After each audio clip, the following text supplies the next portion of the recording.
is there any resolution of this conflict? Here to weigh in, former federal prosecutor Andrew McCarthy and Dawood Kringle, an imam with the New York City Department of Corrections. Gentlemen, great to see you. Good to see you, Dave. Thanks to both of you for coming in. All right, there are questions about the mosque. There are questions about the guy who's going to be running it, the center, the Islamic Center, and the backers of this thing. Let's deal with each of them. The mosque, first of all, according to the Quran, Allah made the earth spacious, right? There are a lot of places where this mosque could go. It is an old one, right? It goes back to the Quran. Why not move it? Well, first of all, I'd like to address the idea of... we don't have time to do the first of all. It's over. We got to just focus on the questions because we got two guys. Okay. Why there? The location has within it the potential to diffuse the quote-unquote Islamophobia by actually giving a tangible manifestation and demonstration of the principles, the spiritual principles of Islam as applied to everybody's lives. The fear that people have of Islam, I've noticed, and believe me, I've talked to a lot of people, is rooted in ignorance in a lot of ways. The only way to diffuse that would be to show them, you know, not just pay it lip service, but to actually live it, to manifest it, to show them something that they can look at. But so far, Andy, it's had exactly the opposite effect. It's inflamed tensions even more. That's exactly right. If your idea is to build bridges and to make a gesture of ecumenical sensitivity, the last thing you would do would be to divide the way this is divided. And I keep coming back to what happened with the Carmelite nuns at Auschwitz. You know, they were going to have a nunnery, I believe it was, right in the outskirts of Auschwitz, and they fought it for a while, but then eventually they said, look, sensitivities have grown too much, we're pulling out. Right. Isn't it time for the Islamic Center to do the same? I think it's time for Muslims to do the same, and I think a number of them have. There's a divide, I think. It's certainly something that was clear to us doing the terrorism prosecutions in the 90s.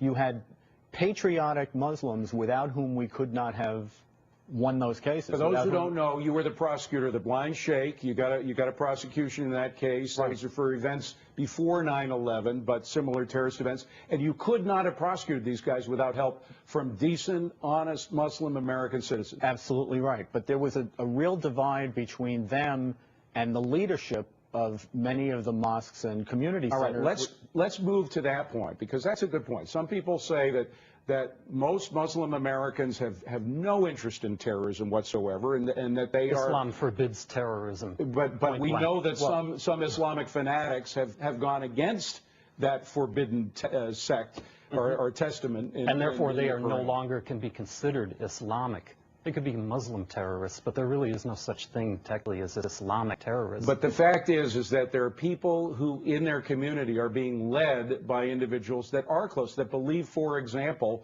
that Hamas is not a terrorist organization. Do you believe Hamas is a terrorist organization? I would... That's not a hard question. Hold on a second. No. Is Hamas a terrorist organization? A simple question. I believe that there's people that connected with Hamas that advocate terrorism. Is Hamas, though, a terrorist organization, as the State Department says it is? I believe that people that exist on the fringe of there. Hamas is a political party that grew out of what happened to Palestine. Obviously, there's going to be people that are going to twist up the religion in order to serve their political agendas. Part of the problem is with the guy who's involved with this mosque. He did the same dancing around the question we just heard. And with all due respect, you wouldn't answer directly whether Hamas is a terrorist organization as defined by the State Department. And this is why the head of the mosque won't either. This is why Americans have a severe problem. The imam just said Islam forbids terrorism, and I take him at his word that he sincerely believes that. But when you say at one point, we forbid terrorism, and then you're asked, is a terrorist organization a terrorist organization, and you can't answer that question, what that tells people is that what we call terrorism is often called something else. So that, for example, Hamas will say that what it engages in isn't really terrorism, it's resistance. So therefore, I can look you in the eye and say Islam forbids terrorism and still support Hamas. That's the kind of games that people They're giving me the rap. They gave it to me 2 minutes ago, but I got to give you the last word. Go ahead. Okay.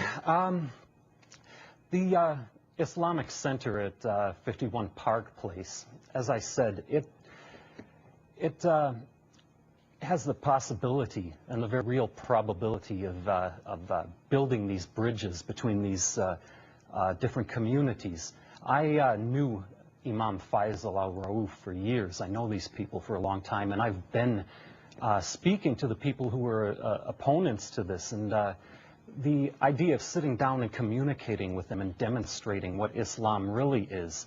And on the other hand, going into some of the other communities, the Islamic Muslim populations that may be inclined towards radical thought, it's the same thing. You know, we communicate with them. I teach them their religion. I do this in the prisons all the time, and diffuse that sort of thought before it can actually grow into a violent Well, you're act. talking now. We're talking. We're on different corners of the divide here. We invite you both to come back and talk about it some more, if you wouldn't mind. Thanks, David. Appreciate you both coming back. Coming up on deck, the road.